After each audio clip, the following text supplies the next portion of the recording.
Ito ang parehong sigaw ng mga kapatid nating Becky dito sa Talisay, Batangas at kasama na nga natin si Edward. Para bigyang linaw yung sinabi mong pinakikinabangan nila ako o hindi kaya ikaw ang nakikinabang sa kanila? Hindi, kumbaga, practical po.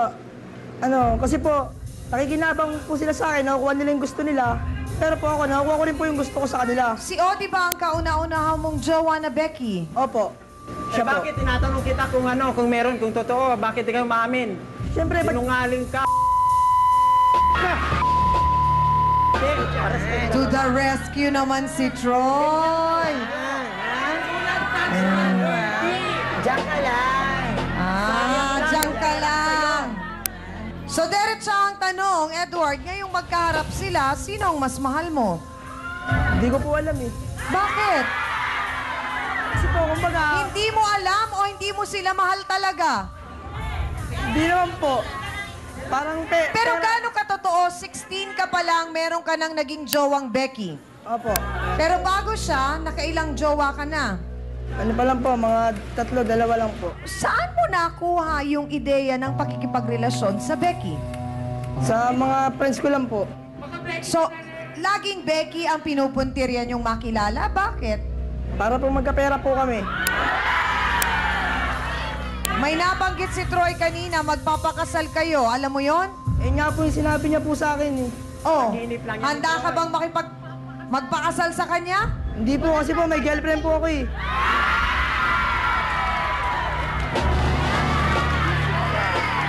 May girlfriend, Troy! Odi, alam mong may girlfriend? Hindi po. Nga nga! Ang tanong, alam ba ng girlfriend mo? Hindi po.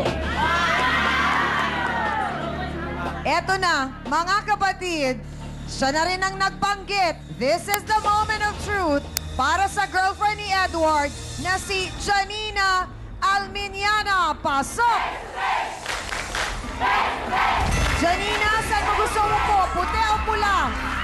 Sandali lang!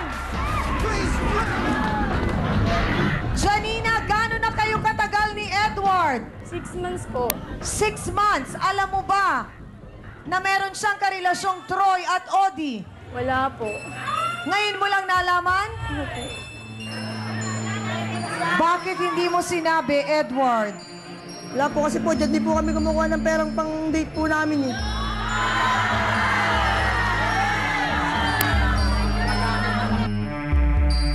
Mahal mo ba, Edward, si Opo. Janine? Mahal ko po. Pero bakit kailangan mong itago ang katotohanan sa kanya? Hindi, ginagawa ko naman po to para po sa amin eh. Troy, sabi mo, mahal mo siya, pakakasalan mo pa rin ba?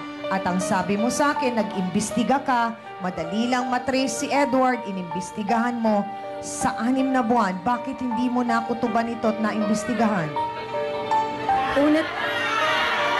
Sandali lang, bigyan natin ng pagkakataon si Troy. Sandali lang po.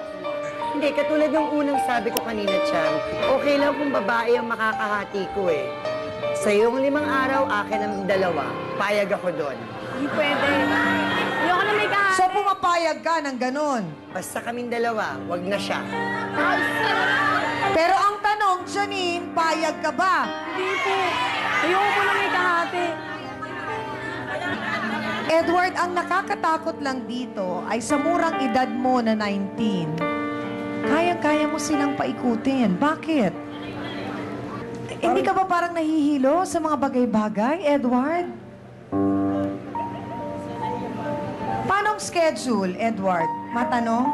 Pagka nag-text po itong isa, tapos Sinong isa? si Troy, Oh. pag nagkasabay po silang 2, Oh. hindi ko po i-reply yung isa lang po i-reply mo. Pag nag-text silang sabay, sino ang mas pinaprioridad mo? Doon po ako sa meron. Yung wala po, hindi ko muna ano. Paano mo alam malalaman sa text kung malaki, bigay? Hihingi naman po ako ng pera nun eh. Ano sabi mo sa text? Anong text mo? Kailangan ko ng pera. Oh, ano? Diretso? Opo, electric Nakalagay halaga? Magkano? Mga 2,000 po, ganun. Talaga nakalagay? Penging pera? 2,000? Ganon? Ganon ang text mo? O tapos, sinong unang sasagot? Pagka sumagot po si Catherine na ganun, Na ganun ano? na eto may pera ako dito, magkita tayo. Ah. Magkikita kami. Kasi hindi ko muna siya kinabukasan na lang siya. So, in 2 days, may 4,000 ka.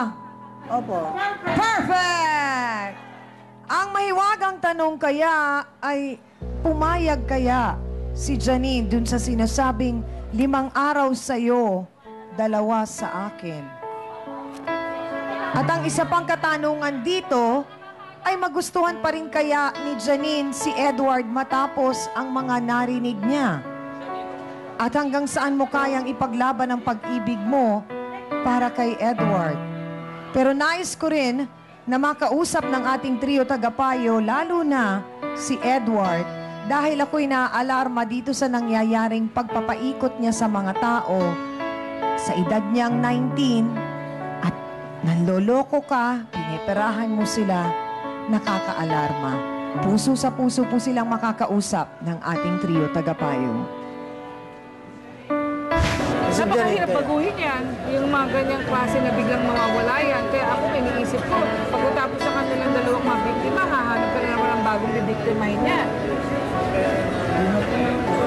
Kung pagtuunan mo muna ang pag-aaral mo. Isang lalaki, hindi marunong magpahalaga ng damdamin ng iba. Upang mabiglang ka lang ng kasiyahan kung saan-saan kumukuha ng mga bagay para makuha ng kasiyahan ninyo. Kaya naging pagsubok sa'yo, naging tukso sa'yo si Edward. Kaya maging isang leksyon ang aral sa'yo, umangon sa pagkakamali. Bawat pagkakamali, mayroong katumbas na pagbabago. Attorney, ang bawat counseling na binibigay natin sa ating mga bisita dito sa face-to-face ay talagang hangad natin na sila ay mapaliwanagan at nang sa ganun din ay maiayos yung mga dapat iayos sa kanilang buhay. Sa pagkakataong ito, ang concern natin din dito ay si Janine, hindi po ba? Tama yan, Tiang, at kanina nga kinausap ko siya. Sabi ko kay Janine, alam mo Janine, kung ako ang iyong naging tatay, at ikaw nga ay pinag-aaral ko pa, tandaan mo kahit ikaw ay nasa wastong gulang na, ay extended yung parental authority ng mga magulang sa'yo. So kung ako ang tatay mo, talaga namang hindi ko papayagan na ikaw ay makisama pa kay Edward. Sapagkat pangit na sa kalagayan mo ay bubuhayin ka ng iyong magiging mapapangasawa sa hanap buhay na hindi maganda. Kaya't sana ito ang unawain ni Janine at kung naguguluhan siya ngayon, sabi ko nga Tiyang, mas mabuti na pansamantala ay mag-cool off muna kayo o distansya.